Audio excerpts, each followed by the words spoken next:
পক্ষ থেকে ছোট বড় সবাই সালাম গ্রহণ করবেন আশা করি। ছোট্ট একটা গল্প, যেটা আমার জীবন কাহিনী। অতি সাধারণ গরিব ঘরের একটা মেয়ে আমি। আবার বাবা মা গ্রামের বাড়িতে থাকে উত্তরবঙ্গে। আমার একটা ছেলের সাথে রিলেশন হয় 2 বছর।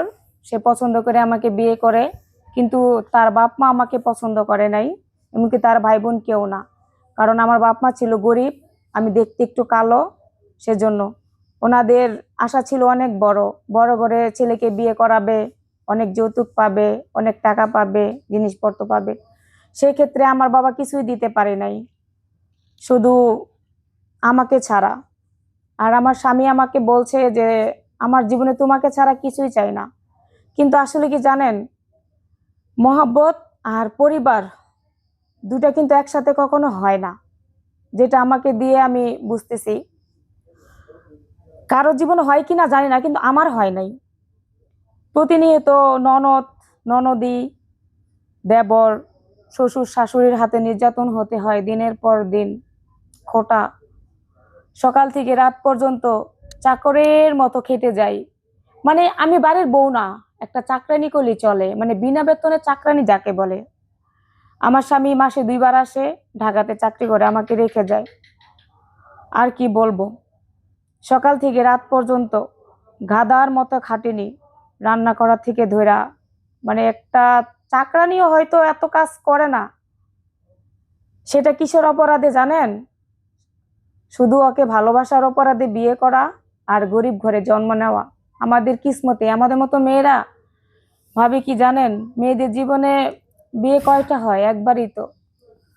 যার কারণে দাঁতে কামড় দিয়ে দিনের পর দিন নির্যাতন অত্যাচার সহ্য করি। আর শাশুড়ির কথা কি বলবো, যদি প্রতিবাদ করতে যাই তাহলে তো মায়ের একটাও নিচে পড়বে না, স্বামীকে বলতে পারবো না। স্বামী কথা দিয়ে বিয়ে করছে, ঠিক আছে, যে আমি তোমাকে কষ্ট দিব না, সে আমাকে কষ্ট দেয় না। কিন্তু তার পরিবার যদি কষ্ট দেয়, সেটা তো তার কিছু করার নাই। সেটা ওনাকে বললে সে এটাই বলে যে আমার পরিবার সাথে একটু চেষ্টা করো, একটু মানায় নাও। আমরাও কি করব, আমাদের মতো মেয়েরা সেটাই মানায় নেই, স্বামীর মুখের দিকে তাকায় আছে। শ্বশুর শাশুড়ি আর কয়দিন, এই তো মরে যাবে, কয়দিন আর জ্বালাবে। এরকম করতে করতে হয়তো কত মেয়ের জীবন নষ্ট হয়ে যাচ্ছে। হয়তো দিন শেষে সুখ আসে, সুখ দুঃখ মিলেই কিন্তু জীবন। কিন্তু আমার জীবনে সুখ আসবে কিনা আমি জানি না।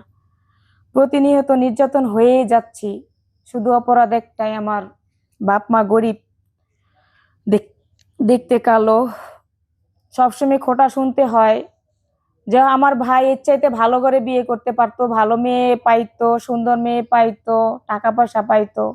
তোকে বিয়ে করে কিছুই পায় নাই, তুই গরিব ঘরের মেয়ে, এটাই তোর দোষ। আসলে কি সব আপুরা বলতে পারো এটাই কি আমার দোষ? আপনারা কি সবাই বলতে পারেন যে আমার দোষটা কোন জায়গায়? ভালোবেসে বিয়ে করছে এটাই কি আমার অপরাধ? নাকি গরিব বাপ মার ঘরে জন্ম নিয়েছে এটা আমার অপরাধ? আর কত আমাদের মতো মেয়েরা আর কত সহ্য করব এই নির্যাতন? আর গরিব ঘরে জন্ম নিয়ে এই বড় লোকের অত্যাচার আর কতদিন সহ্য করব বলতে পারেন আপনারা? আপনাদের কাছে একটাই মিনতি, আপনারা বলবেন কিছু, যে আমি আর কতদিন সহ্য করব এই নির্যাতন? শুধু একটাই আশায়, যে হয়তো একদিন না একদিন সুখ হবে। যার বুকে মাথা রেখে সুখ পাইতাম সেই তো থাকে না পাশে। সুখটা আসলে মেয়েদের কোন জায়গায়? কেউ কি বলতে পারেন আসলে আমাদের সুখটা কোন জায়গায়? বাপ মা ছোটবেলা থেকে শিখাইছে স্বামীর ঘর নাকি সবচাইতে আপন ঘর, মেয়েদের স্বামীর ঘর নাকি সবচাইতে বড় পবিত্র মসজিদ। কি বলবো, সেই জায়গায় আমরা নির্যাতন হচ্ছি প্রতিনিয়ত।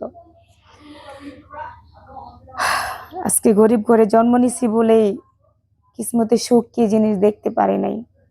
জানি না কিসমতে সুখ আছে কিনা, তো তাও সেটা জানি এখন না। আপনি দর্শকের মাঝে বলেন যে আসলে আপনার কপালে এটাই ছিল, বা এই ভাবছেন কেউ না করে। সেটাই হয়তো আমার কিসমতে লেখা ছিল।